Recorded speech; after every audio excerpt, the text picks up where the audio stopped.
je pense qu'on retrouve à la fois chez Napoléon et chez Emmanuel Macron cette même distorsion entre le réel et le symbolique. Il y a des mots très forts de Chateaubriand qui ont été exhumés aujourd'hui dans le journal de l'Opinion. Il disait déjà à l'époque dans ses Mémoires d'outre-tombe, Bonaparte n'est plus le vrai Bonaparte, c'est une figure légendaire, ce héros fantastique restera le personnage réel. Et il me semble qu'on peut trouver des consonances avec ce que disent certains d'aujourd'hui d'Emmanuel Macron, c'est-à-dire que le fait que le réel importe moins que le récit qu'il s'en fait. Donc effectivement, c'est peut-être un premier parallèle, la distorsion entre le réel symbolique, la distorsion entre les faits historiques et la légende qu'il s'en crée. Mais il y a peut-être quelque chose aussi de l'ordre du en même temps macronien, parce qu'il ne s'agit pas, on va écouter ce que dit Emmanuel Macron, mais de célébrer tout ce qu'a fait Napoléon, mais de prendre la France dans son entier, et l'histoire de France dans son entier.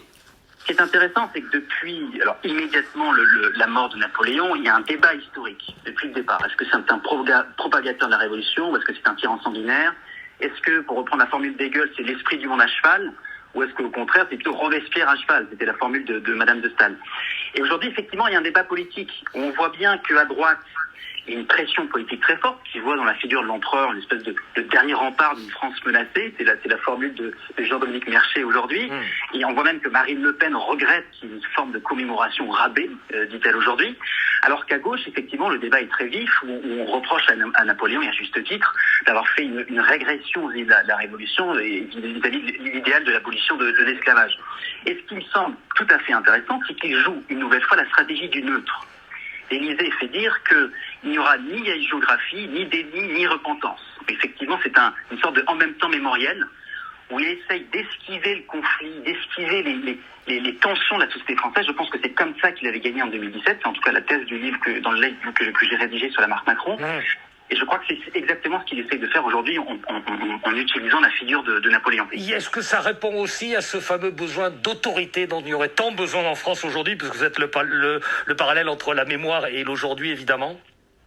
Alors je pense que le bon parallèle avec aujourd'hui, c'est peut-être davantage la perception des Français d'une situation de déclassement, peut-être en creux de la fierté d'être français. Parce que je pense que ce qui a rendu Napoléon excessivement populaire, et ce qui explique encore très largement sa fascination aujourd'hui, en France comme à l'étranger, c'est qu'il a porté la France au sommet du monde. Et aujourd'hui, à l'heure des dysfonctionnements sur les masques, sur les tests, sur les vaccins, c'est peut-être aussi une façon de restaurer une certaine fierté d'être français. Raphaël Lorquin, un mot peut-être sur les choix que fait Emmanuel Macron d'objets mémoriels ou pas. Napoléon, oui. La Commune de Paris, visiblement non. 150 ans, là encore ce printemps. Il y a quelque chose à en dire, à en penser. Moi, ce qui m'intéresse dans ce parallèle avec Napoléon, c'est que les deux ont une volonté de maîtriser les représentations du pouvoir. Il y a cette formidable une de la Croix Hebdo sur Napoléon, empereur de la com. Et effectivement, on sait à quel point la communication, en tout cas les techniques de représentation du pouvoir ont été très importantes chez Emmanuel Macron. Je crois que c'est un peu moins l'héritage de la Commune de Paris, ce qui explique peut-être la raison pour laquelle il n'a pas commémoré. Mais ça fait partie de l'histoire de France et d'enjeux sur lesquels il y a des débats aussi. Donc on choisit ces débats.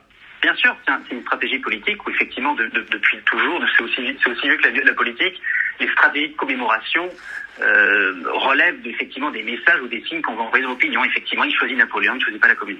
Raphaël Lorquin, merci beaucoup. Je rappelle votre livre, La marque Macron, publié aux éditions de l'Aube. Vous êtes expert associé à la Fondation Jean Jaurès.